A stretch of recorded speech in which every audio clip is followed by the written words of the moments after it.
One of the biggest questions that's going to come to people watching this minds is like, how the heck are you doing 42K a month? Yeah, so started off with don't expect to make this overnight because leads will come up and down, right? Your appointments will not always show. You got to make sure that you have the back end. You got to make sure that you know the process of you got to pick up the phone and make the dials. Everything else slowly will come as well. From your early experience with building an agency, when someone's getting into it, at what point can they start looking at doing that? The time that you want to start building is when you are able to teach confidently to other people. Yeah, you can sell, you can definitely make money, but can you pass on what you know? Can you take what was told to you and taught to you, and are you able to pass that on? And how effective are you at that? What's going on, ladies and gentlemen? Tonight we've got Ben Batiste, agent and agency owner, who did $42,664 on his own pen, just personal production in August. He's been in the business for about 3 months now. Had a super impressive start. What's going on, Ben? Hey, how's it going? Thanks for having me. Yeah, of course, man. Quite the introduction there. Tim, I see you're calling in from North Carolina. How you doing today, man? Doing good. I can't complain at all. No complaints. Cool. So I think, like, obviously one of the biggest questions that's going to come to people watching this minds is like, how the heck are you doing 42K a month? Why don't you tell us a little bit about your journey over the last couple of months? I think you were buying leads before. Now you're generating leads. Like, kind of catch us up. Where did you start? And we can kind of go through this journey, this path together and figure it out.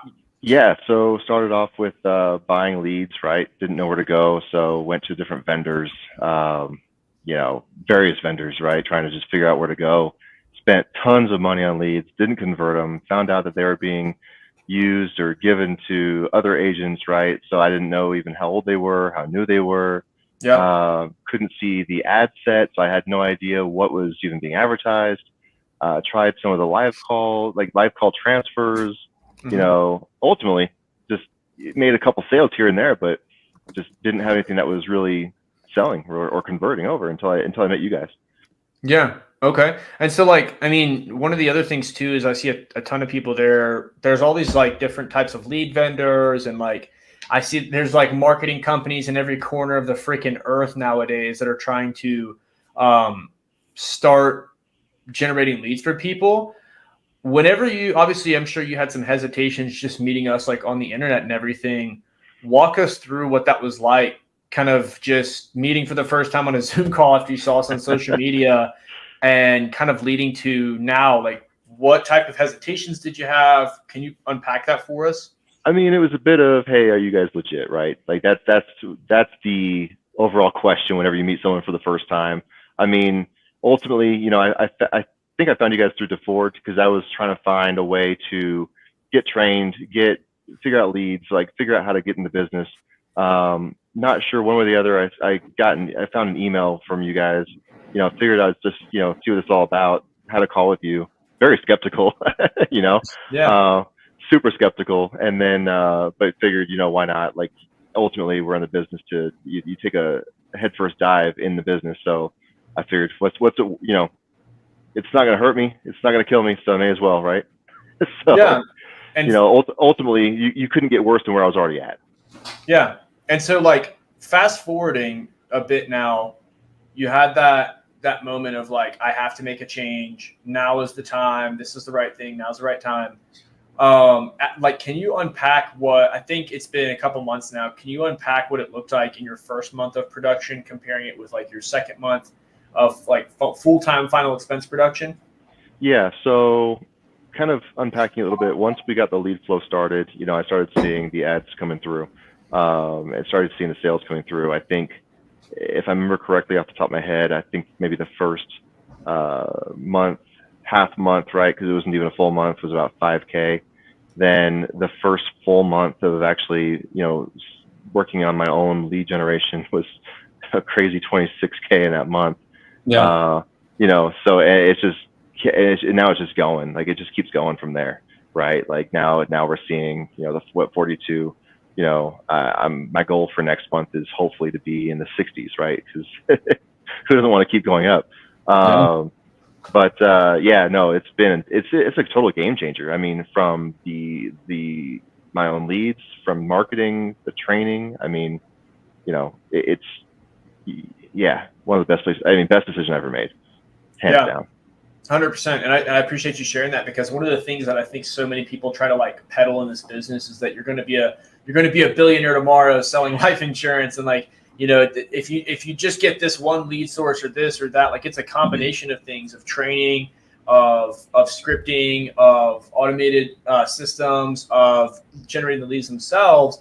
And I like that you also talked about the fact that like there's a J curve, right? Like there's a start. Like I think when you and I got together, I think there was like a weekend and then there was like a holiday right after that or something, like going into July 4th. So like literally your first almost 2 weeks was just like getting set up, holiday, time off, and all of that as well. So like really that 5K in that first 2 weeks was pretty interrupted. It wasn't like it was a strong 2 weeks of work.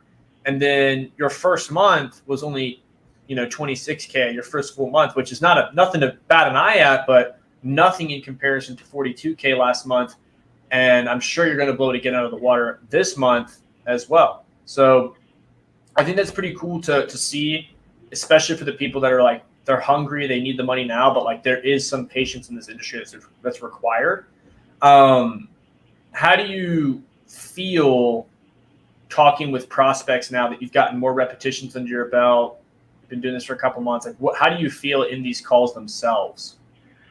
I mean, I understand where the frustration is, right? Like, a lot of people I've been talking to now are right where I was before. It's the, where do I go? Who do I get training from? Who can I, speak with that can help get me over the line if I need help over the line?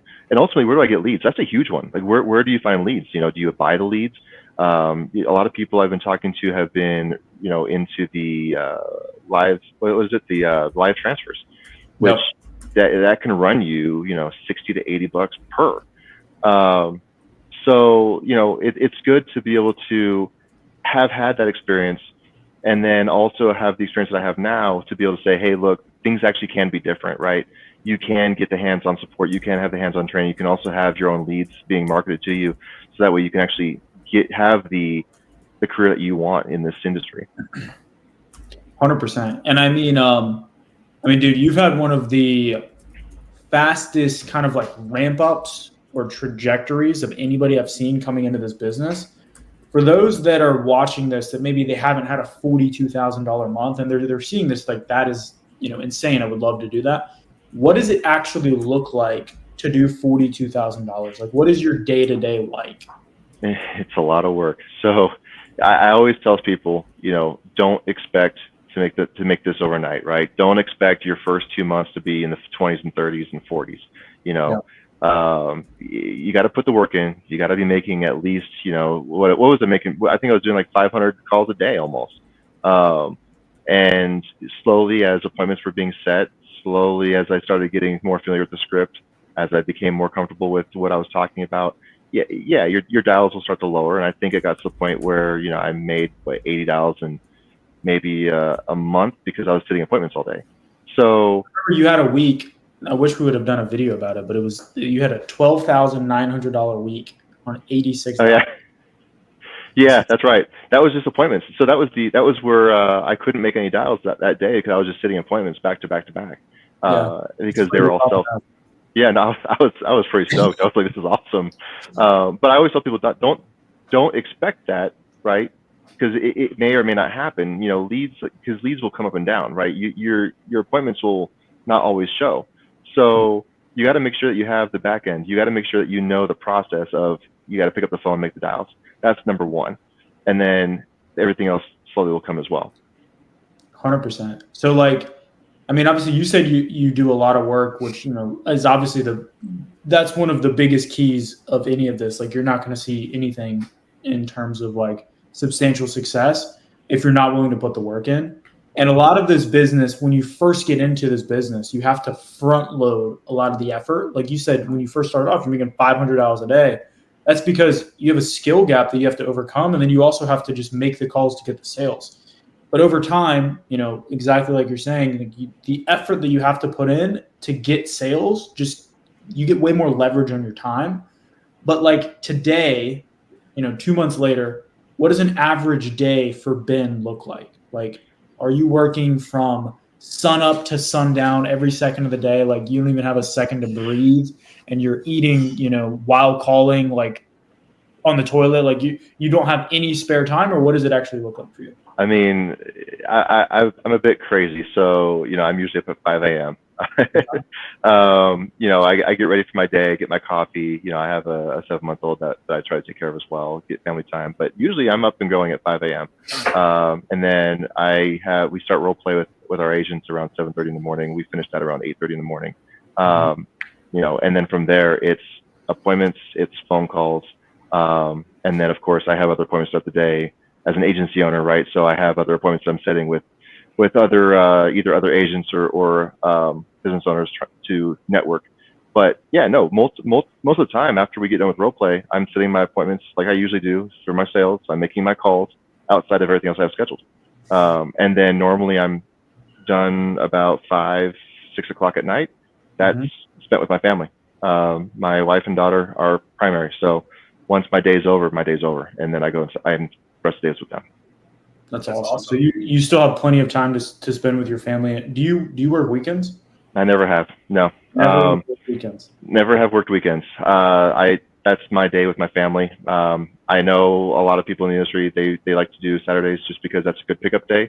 And I do know it's a great pickup day. I don't know how much I'm losing by not working on Saturdays, but I think that having those 2 days with my family, with my daughter, with my wife, and not working those 2 days, I just know that I have to put in that much more effort Monday through Friday.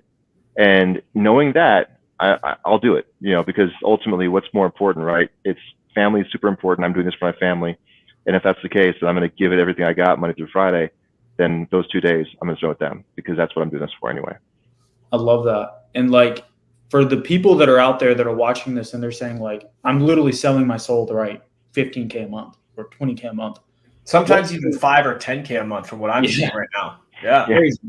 What is the difference? Like, how are you able to have this like balance where, I mean, obviously you're waking up at 5 a.m. Like you're still, hustling your ass off, if we're being real, but how are you still able to have this balance where you have time with your family, but you're not selling your soul and you still get to enjoy weekends with your wife and your daughter? Like, what do you think is what are the biggest factors at play that are differentiating you from these other people? A few things, right? So one is structure, super structured. I don't waste hardly any time in my day. I mean, maybe it's when I go and grab lunch, I might, lollygag a little bit, but for the most part, it's super structured. Like I am from 5 to about 7:30 before we start role play is book of business, right? Let's review our clients. Let's who needs what, reviewing with the assistant, like getting the day set. 7:30, 8:30. Now it's role play. Now it's getting ready for the day of calling. Figuring out where do we need to work with some of our agents, right? Then after that, boom, calls, dials, and then I have my calendar. My phone will alert me on my next appointment, and then I'll jump off that and move into my appointment. And then I'm really strict on my appointments. I'll usually, if it's coming up to where I need to get off, I'm just like, hey, bye. And if we're in the middle of a conversation, I'll hang up. Just because that time has to stay structured. The moment you get behind in one, you're behind in everything. Now I do allow myself 30 to 45 minutes for lunch just to give myself some breathing room. But but that's typically how the day works, right? It's you got to be structured. You got to be ultimately dedicated to what you're doing. And then once you hit the clock at 6 or 5, whenever you want to end, breathe, relax. That's what that time's for, right? Yeah. I mean. Because I'm crazy, sometimes I'll go off and drive Lyft occasionally, just for extra income. But that's I don't recommend it. That's just me. Yeah. And then I think obviously like another piece too is like the way that you're selling insurance with the systems and the processes and the lead generation that you have in place. It's like the equivalent of driving a Ferrari where other people are using like a dog sled. Like the people that will take their cell phone, get a stack of leads that they print out, or they get a spreadsheet and they're opening up, right? And then they go in and they do this, and then they type in all of the numbers and they call one person at a time, and then they run through some terrible script, and then they get hung up on a million times, and then they just keep calling until their personal cell gets marked as spam. Yep. Comparing that with you literally, the instant that someone fills out a form, you have a notification on your phone and you're able to call them, and you can call 3 people at the same time with a local area code. It's like Ferrari and then dog sled. And I think that it allows you, like, you're getting so much more leverage on every hour, every minute, every second that you're putting into your day. It's actually funny you say that, because my first IMO that I was with, but I had no idea what I was doing, and I had my first lead that I bought from, I don't remember who it was from, and I was like, hey, so what do I do now? And they go, call it. I was like, cool. So I did that. I got my cell phone out and started calling, and I was like, this is ridiculous. Like, how am I gonna get through? I was like, what, 20, 30 leads that I overpaid for, but I was like, how am I gonna get through 30 calls in like the next couple hours manually dialing? No one's answering. I called like 5 or 6 times. Didn't really have anything in place. It's just ridiculous. So yeah, And dialer you is have key. a tally mark, and you're marking how many times you've called each lead. Yeah. No, I wasn't even doing that. Really? It got to the point where I just couldn't make a phone call. So I think I was getting marked as spam because no one was answering at that point, and then I did have to change my number. So what we did when we first started, it was even worse than that. Yeah, dude. I used to work a stack of mailers. I'd stack them on a clipboard and mark them as this. It's like whenever I put a little tally mark on how many times I hit their door. And after a couple of weeks, if I'd go to an area, I went to Fayetteville, North Carolina for, I don't know, like 2.5, 3 months straight, maybe more, maybe 4 months. Yeah. And dude, I mean, you would just see like dozens and dozens and dozens of tally marks. And you would just see like the quote. I'd write the quotes down on the back of the page with them. The trunk of the car was just like, in the backseat of the car is just like scattered with paper. Brochures, paper apps, whatever. It was disgusting. We got a question I wanted to throw out here, and then I'll get back to Ben.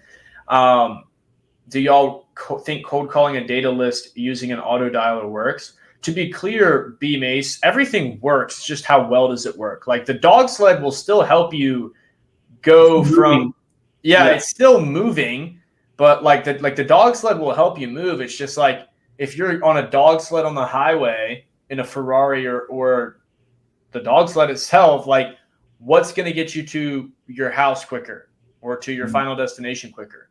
Probably not the dog sled. Like, can you do that? 100%, man. But like, I definitely would love to hear about your experience afterwards, because cold calling a data list is gonna be a fun time for you.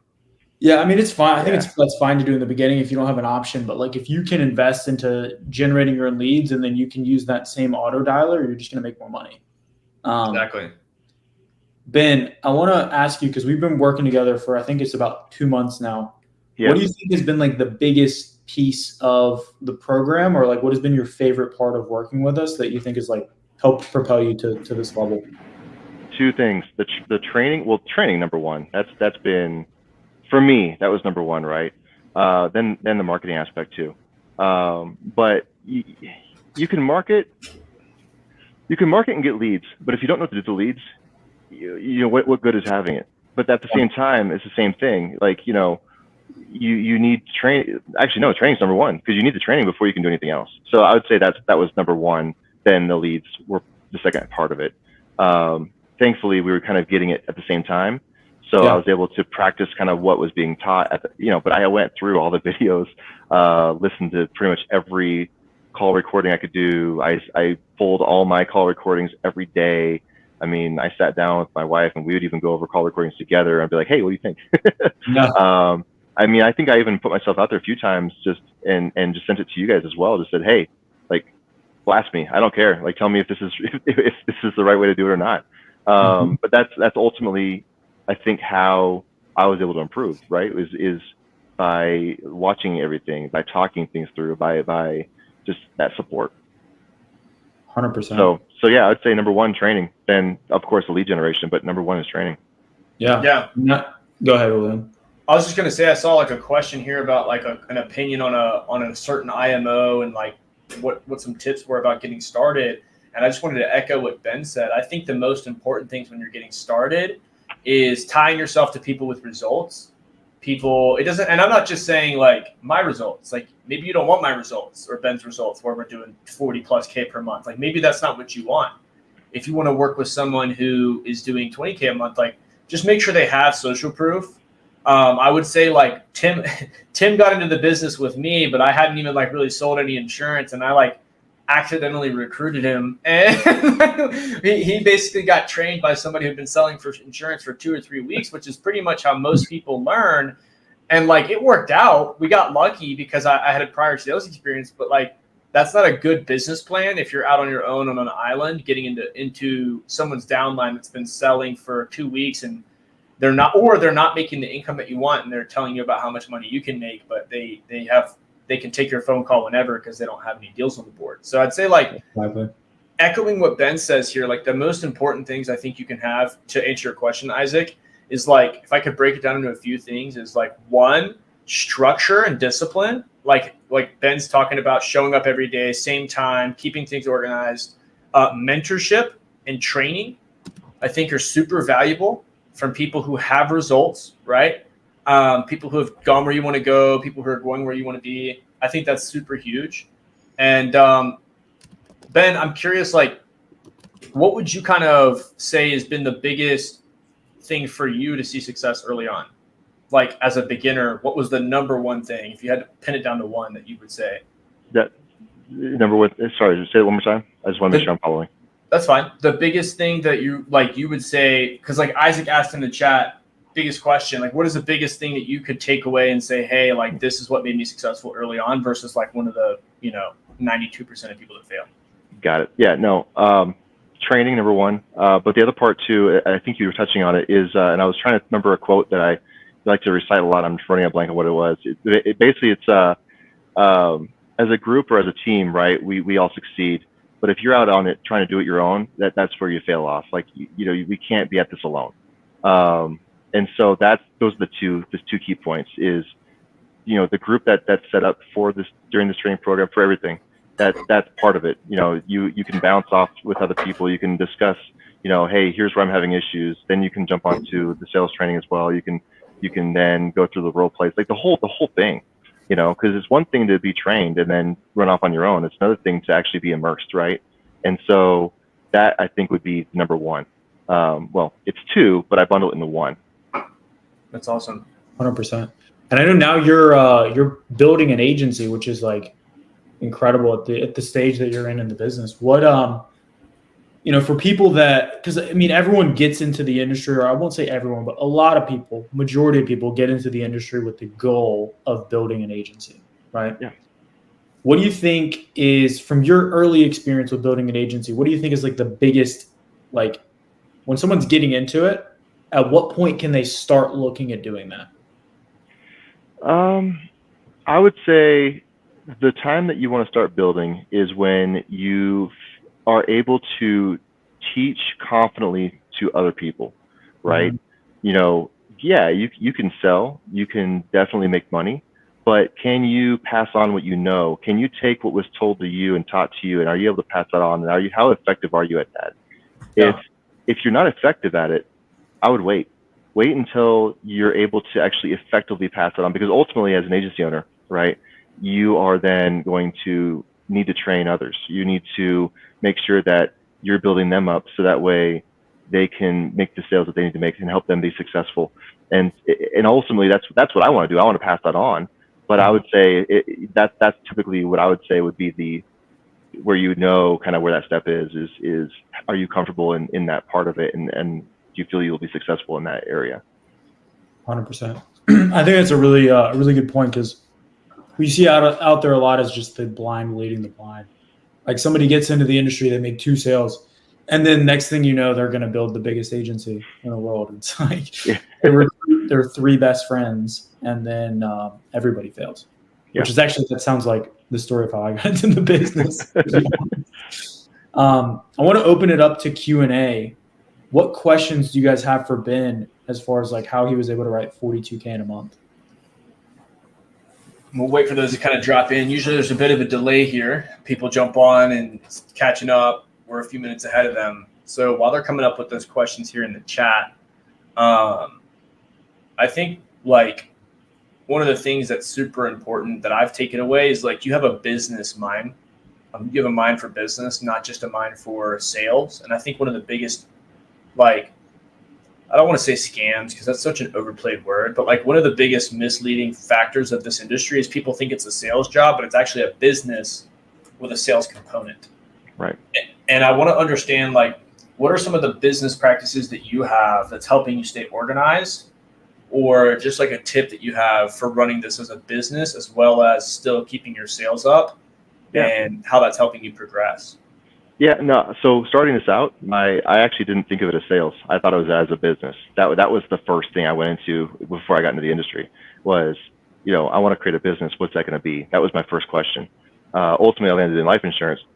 But to me, I even now, I don't feel like it's sales. I feel like it's consulting. I feel like it's more of a helping clients find what they need in life insurance. And to me, that's just more businessy. So the way I tackle it is, what does a business need? Well, one, we need income. Right? You have to maintain your income. You have to maintain your outflow. You in and out, right? And you got to make sure that you're not overspending. But then and so the way that we make our money, obviously, is through sales or through the life insurance side. But if you don't come into that from the very beginning, right, and just coming in saying, I'm going to sell, well, now you have to worry about the back end, right? What about your clients that are needing help? What about, the administrative tasks that are all involved in business making, the taxes that are involved, the books, right? So what I did is I set that up from the beginning because I was thinking about it as a business from the very beginning. And that I don't know if that fully answered the question, but that was my mindset coming into this. No, I think that's really good. And I think the biggest thing is, like, I know you track your numbers.